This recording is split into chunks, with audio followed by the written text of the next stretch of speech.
nos maîtres nous ont dit que la délivrance finale dépend de la bonté gratuite, ce qui est à l'extrême opposé de la haine gratuite. Comment travailler tous ces traits de caractère? Comment être bon envers sa femme, envers ses enfants, envers des inconnus, envers des juifs ou des non-juifs? Comment pouvoir sortir des pièges du mauvais penchant qui à chaque instant essaye de nous faire trébucher dans ces commandements qui sont tellement importants? Notre maître, le Rav Shama Rouge, qui est longue vie, nous a dit: je n'ai jamais compris l'utilité d'étudier les lois du Lashon Hara, de la médisance. Un homme qui vit sa foi, qui vit la foi que tout vient d'Hachem, que le bien, comme ce qui nous paraît être le mal également, vient d'Hachem, alors est en paix avec tout le monde. Il aime tout le monde, il veut le bien pour tout le monde, il juge tout le monde positivement, il a un bon cœur, un bon œil. Pourquoi? Parlons par exemple des problèmes de couple, d'entente conjugale.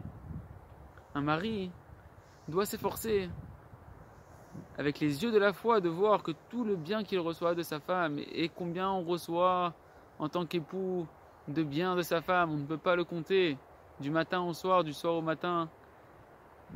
Un homme profite des bienfaits de sa femme. Ça, il doit l'attribuer à sa femme, car elle est un envoyé d'Akadosh Baruch Hu. Et la Emouna, à la foi, nous dit que tout le bien que tu reçois d'une personne, bien que ça vient de Dieu, tu dois t'efforcer d'être reconnaissant envers cette personne pour l'éternité. Car il a été un canal, un conduit d'abondance de Dieu, de la miséricorde et de l'amour d'Akadosh Baruch Hu. Ce mérite qu'il a eu d'être ce conduit-là, tu dois le respecter, tu dois l'honorer, tu dois le remercier pour toujours. Par contre, lorsque on voit quelque part un bâton d'Hachem qui s'exprime à travers notre femme ou une autre personne, alors la Emouna nous dit: cette personne-là est un bâton entre les mains d'Hachem. J'ai des comptes personnels avec Kadosh Baruch Hu par rapport à mon comportement en regard de la volonté divine.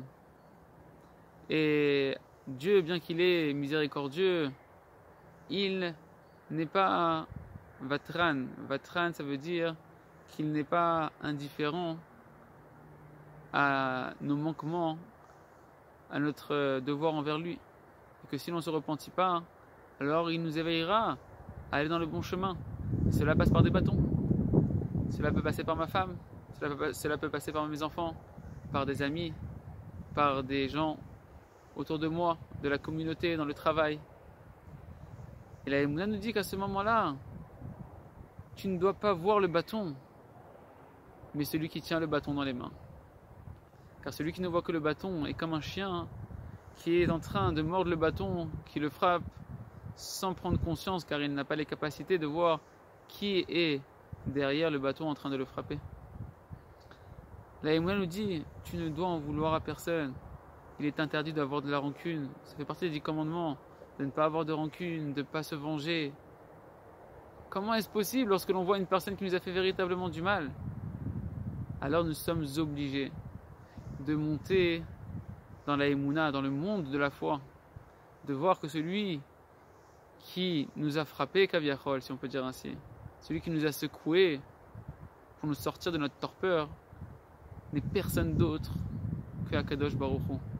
Comme David Amelech a dit lorsqu'il s'est fait maudire par Shimri Ben Gera, il a dit: laisse-le, c'est Hachem qui a dit de me maudire. On doit voir celui qui tient le bâton dans la main, et à ce moment-là, toutes les rancunes, toutes les rancœurs, toute la haine, tout le sentiment d'injustice disparaît, car on sait qu'envers Hachem, il n'y a que de la justice, et cette justice s'imprègne, s'enracine dans l'amour d'Akadosh Baruch Hu. On doit simplement s'éveiller à s'introspecter et se demander pourquoi Akadosh Baruch Hu m'a secoué de cette manière-là. Maintenant, l'autre personne, on va prier pour elle.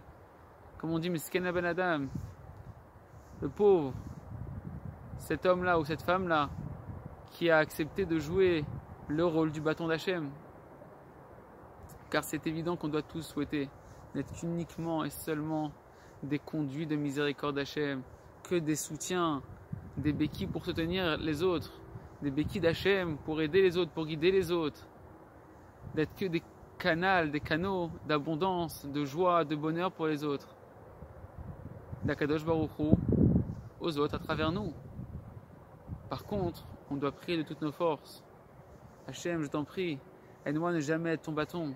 Aide-moi à ne jamais être utilisé par tes mains pour faire souffrir une créature. Aide-moi à ne jamais être utilisé par tes mains pour punir un de mes frères ou de mes sœurs.